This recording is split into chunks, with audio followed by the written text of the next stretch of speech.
नमस्कार, मैं हूं धनश्री और आप देख रहे हैं ARK न्यूज। आइए बढ़ते हैं आज के कुछ ताजा तरीन खबरों की ओर।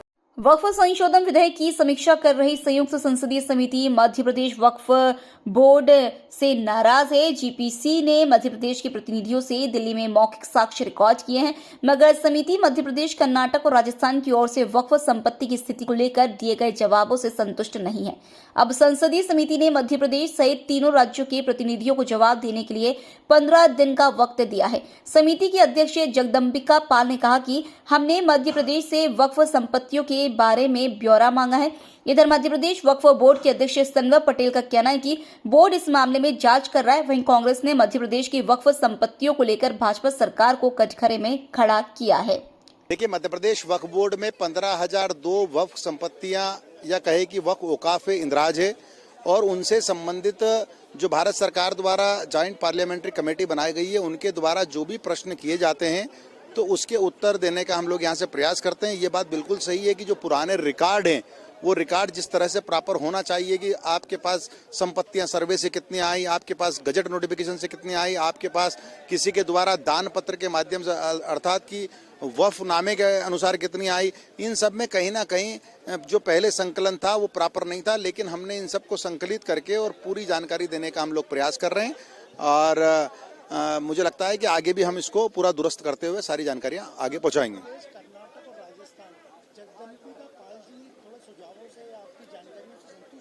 नहीं, देखिए, जब मुझे बैठक में बुलाया था तो हमारे सुझाव को उन्होंने देश के सबसे अच्छे सुझाव माने थे और आप उनसे व्यक्तिगत भी बात करेंगे तो मुझे लगता है कि वो मध्य प्रदेश वक्फ बोर्ड के वर्तमान बोर्ड की सराहना करेंगे। लेकिन अभी जो आप बता रहे हैं, यहाँ अधिकारी लोग गए थे या मैं उसमें अपेक्षित नहीं था, अधिकारी जो लोग गए थे उनके माध्यम से कोई बात पहुंची और जिससे वो संतुष्ट नहीं हो तो वो जब प्रश्न दोबारा करेंगे तो मैं खुद उसमें सीधे इन्वॉल्व होऊंगा और समस्त जानकारियां देने का पूरा प्रयास करूंगा।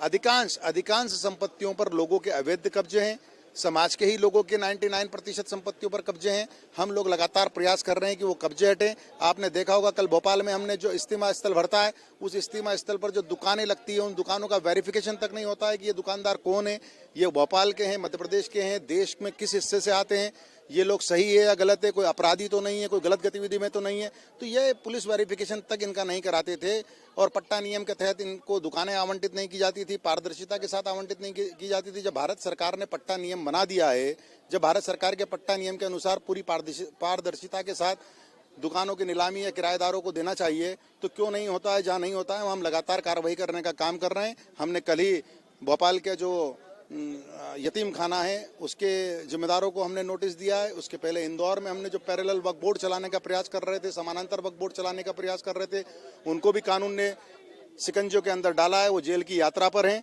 मैं आपके माध्यम से ऐसे सारे लोगों को ताकीद करता हूं कि यह मध्य प्रदेश वक्फ बोर्ड कानून से चलने वाला बोर्ड है और सब लोगों को कानून का पालन करना चाहिए। जो भी कानून तोड़ेगा, कानून अपने अनुसार सख्ती से उनसे निपटेगा। धन्यवाद। वहीं आपको बता दें कि कांग्रेस मीडिया विभाग के अध्यक्ष मुकेश नायक ने कहा कि पूरे देश में सबसे ज्यादा वक्फ की जमीन पर कब्जे हैं, जिस पर मंदिर भी बने हैं, मस्जिद भी बनी है, मजार भी बने हैं। यह जमीन उन लोगों ने वक्फ की है जिन लोगों के पास अतिरिक्त जमीन थी। देश में रेलवे के बाद सबसे ज्यादा वक्फ के पास जमीन है। कार्यप्रणाली पे थोड़ा सवाल उठाया है।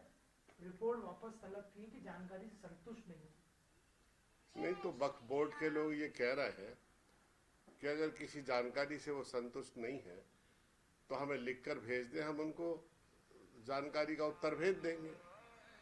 मेरा ये कहना है कि वक्फ बोर्ड की जमीनें, उनका प्रबंधन, ये पूरे देश में वक्फ बोर्ड देखता है, सरकार तो देखती नहीं है।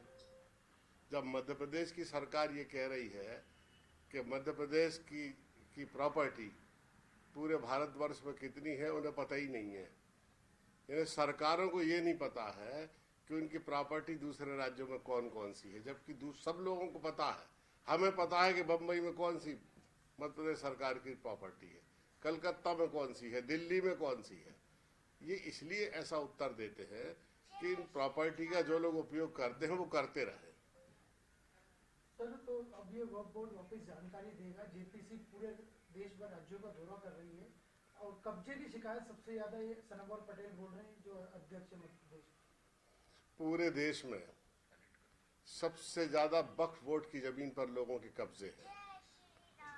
निजी मकान भी बने हैं, मंदिर भी बने हैं, मस्जिद भी बनी है, बाजार भी बने हैं, सब प्रकार के कब्जे हैं वक्फ बोर्ड की जमीन पर। ये जमीन उन लोगों ने वक्फ की है जिनके पास अतिरिक्त जमीन थी, सीलिंग में आ रही थी या किन्हीं कारणों से वो संभाल नहीं रहे थे। तो देश में रेलवे के बाद सबसे ज्यादा वक्फ बोर्ड के पास जमीन है। यहाँ विभाजन के बाद जो भारत की जमीन छोड़ के पाकिस्तान लोग गए, उन्होंने भी जब लौटे नहीं तो अपनी जमीन को वक्फ कर दिया, दान में दे दिया, तो वो भी वक्फ बोर्ड के अंतर्गत आ गई। इस तरह से रेलवे के बाद सबसे ज्यादा जमीन वक्फ बोर्ड के पास है। लेकिन ये चूंकि निजी जमीनें नहीं है, इसलिए इनके मालिकाना हक को लेके लोग ज्यादा गंभीर नहीं है, और इसका फायदा उन लोगों ने उठाया जो अतिक्रमण करने वाले लोग हैं, इंक्रोचमेंट करने वाले लोग हैं। उन्होंने दुकानें बना ली, मकान बना लिए, मंदिर बना लिए, मस्जिद बना लिए, धार्मिक स्थान बना लिए। सरकार ने तक उस जमीन पर, गवर्नमेंट तक ने अपना कंस्ट्रक्शन किया हुआ है। आज के लिए बस इतना ही। ऐसे ही खबरों में बने रहने के लिए हमारे चैनल को लाइक, शेयर और सब्सक्राइब करना ना भूलें।